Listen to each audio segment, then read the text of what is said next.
What up? This your man Greg, and this is only for those who have ears to hear. This video is going to be rated S for sensible, self-improvement, and another S that we'll get to in a moment. Yeah, I quote the word of God because it's medicine when you hear it. I pray for ears to hear it, his messages in these lyrics. Men should not argue. I'm not talking about if you're at the barbershop, you talking junk about your favorite sports team. I'm not talking about if you're on the basketball court and you're just going back and forth with your friend. I'm talking about real, angry, emotional, beside yourself, acting a fool, raising your voice, yelling at the top of your lungs. Men should not find themselves in that situation, and you should avoid that situation at all costs because it's unbecoming of a man. So there's a quality that I realized that I have. I kind of just grew into it organically, and I never really thought about what it's called. I never really put too much thought into it. But I realize now that that quality is called Stoicism. And every man needs to have a healthy amount of Stoicism. What is it? It's when someone is seemingly unaffected by joy, pain, suffering, situations, circumstances. It's somebody who doesn't get beside themselves, who doesn't get out of control. And you might say, okay, are you just saying that men should not have emotion, that they need to be emotionless? No, I'm not saying that, because there's a key word that you got to catch. One who is not seemingly affected, meaning that you can be affected by something, but it's not going to be expressed. You have control over your emotions. And that's why I say every man needs a healthy amount of Stoicism. Disclaimer. Listen, I know y'all was vibing out to that music, but I had to come on here with a quick disclaimer. The whole concept of Stoicism was something that was started by the Greeks. It's an ancient old time philosophy. And I want to be clear that I'm not endorsing that you go out and go down a rabbit hole of this philosophy. I'm just taking the quality that they really put a label on and just noting that that's something that I kind of found myself operating in. But the only so-called philosophy that I endorse is the gospel. I just think that this is something that they were on to, and it's a good quality for most men to practice. So don't get too deep into it. All right, back to the video. You don't have to go hardcore with it to where you're walking around like a robot, but what you do have to have is mastery over yourself and over your emotions. This is even something that you find in the Bible, right? One of the fruits of the spirit is what? It's called temperance. That means self-control. And there's another example where Paul is writing Timothy in 2 Timothy chapter 2. Paul is writing him. What does he tell him? He says, listen, don't engage yourself. He says, avoid foolish discussions and arguments and all this stuff, because it doesn't do anything but gender strife. It just produces arguments. It's unfruitful. It's a waste of your time, and it causes you to get out of character.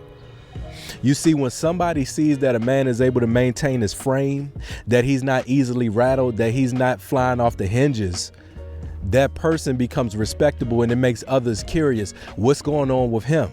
Okay, why is he able to posture himself in this way? What does he have that maybe I need to start looking into? And so we got to understand that so much of this stuff is unfruitful and it's a waste of time. I was probably about 26 years old when I first really understood that whenever you engage in these arguments and these discussions, people are not interested in it to grow, to come to a conclusion, to arrive at truth, to sharpen one another. They're only interested in winning. And so you go into an argument or a debate or a discussion with good faith, right? Understanding your point, understanding, that you're going to engage somebody lawfully. But what you find out is that most people are disingenuous. They have too much pride, too much ego to actually admit if they're wrong. And so it just becomes a waste of your emotion. It becomes stress. Why would we put ourselves under any unnecessary stress? And so I just want to encourage each dude out there, especially when it comes to women, don't engage with these miscellaneous women when they want to argue with you. There's a quote that I heard from a guy. I don't know if he made it up. Chronicles of Judah 444. He said, I don't argue with a woman unless I'm going into her or coming out of her. Right? It's a little bit crass, but there's some wisdom in that, because basically what he's saying is you shouldn't be engaging with a bunch of miscellaneous women, right? If it's someone that you really care about, if it's your mom, if it's the woman you dealing with, which should be your wife, okay, maybe y'all need to sit down and hash it out. But if it's just some chick, you know what I mean, or especially some woman on the street or something like that, and you let her engage you in this argument, she's brought you down to her level. Because a lot of these women, not all, they are empty inside. They don't have anything going for them, especially a godless woman. They're not fulfilled and they're bored. They're bored as all outdoors. That's why they like toxic stuff. They like toxic men because they find them exciting. They like toxic TV shows like Bad Girls Club and Real Housewives because that stuff excites them. And so if they can get that in real life, imagine how much of a win that is for them, right? And so you engage these miscellaneous women, they able to do what? Drag you exactly where they want you to be. You've lost your frame, you're raising your voice, you're emotional just like them. And I know this concept may be difficult for some guys because they might have been raised by their mom or in a matriarchal environment or something like that. And this whole idea of Stoicism, this whole idea of temperance might be foreign, but you need it because one bad decision can affect your entire life.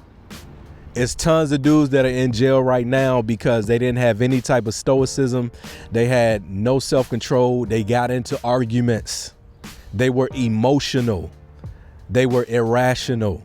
They were able to let somebody pull them exactly where they wanted them to be. So real strength comes from control. And if you can't control yourself, that means that you can't control anything. So I just want to encourage any guy out there today, or just let you know, you should not be arguing, whether it be in person, whether it be online. I got a rule online. I only go back and forth with you 2 times. You get 2 comments from me. After that, Godspeed. Enjoy the rest of your life. I don't know you. I'm not about to be wasting my time. I'm not about to be offended. I'm not about to let you stress me out because my time is precious to me. My feelings are precious to me. My emotions are precious to me. And most of the time I'm right, if I'm just being honest. And most of the time the other person is disingenuous. So that's all it really is. Men should not be arguing, you, especially if it's like a stranger on the street. You know, it's another guy or whatever. Now, if you got to defend yourself, defend yourself. Defend yourself, handle it, and go about your business. You ain't got to be extra. You could discipline your kid, and you ain't even got to be extra. Discipline them, show them some righteous anger, be angry but sin not. Go about your business, teach them forgiveness. Teach them that you were responding out of the discipline and the chastisement that they needed, and that y'all can move forward amicably, right? We got to be the adults in the room. As a man, whatever environment that you're in, you have to be the adult in the room. We've been given dominion. We've been given headship. We've been given stewardship over this land, over your woman, and over your household. So that's a precious responsibility. So that's all I want to come on here and say. It's cool to have a healthy amount of stoicism. It's cool to not get caught up in your feelings. And it's wise to be mindful of not engaging in frivolous arguments or discussions. This world is designed for you to crash out. I've learned that. I've learned that the whole purpose of this world system is really just to get you to crash out. Why? Because the devil is the prince and power of the air. Jesus called him the God, little g, of this world. He wants everybody to go to hell, obviously, and he wants the worst for your life. So if he can get you to act a fool, if he can get you to wild out, if he can get you to get to this space to where you are emotional and unpredictable and you're unhinged and you're apoplectic, meaning that you're beside yourself, he'll do it. They want you to crash out with your money. They want you to crash out with your freedom. They want you to crash out with your woman. They want you to crash out with your... It's designed for you to crash out. They want you to crash out on your job. So what you have to decide is that I'm not going to play by those rules. I'm not going to play by the rules of the world, because the rules of the world are designed to destroy me. But what I am going to do is I'm going to subscribe to the rules of this kingdom, and I'm going to function in stability. I'm going to function in being wise enough, being wise as a serpent, but harmless as a dove. So Stoicism, a healthy amount of it, doesn't mean that you're emotionless. It just means that you control your response. As a man, be slow to speak, okay? Quick to listen, slow to react, slow to respond. That's all I have in this video. Whoever has ears to hear, let them hear. You all take care. Be blessed. Keep fighting, keep praising, keep worshiping. The last shall be first, so it's not about who the first to win. Long as you stay in the race, when in this world of sin, there's light at the end of the tunnel, so you can hope again.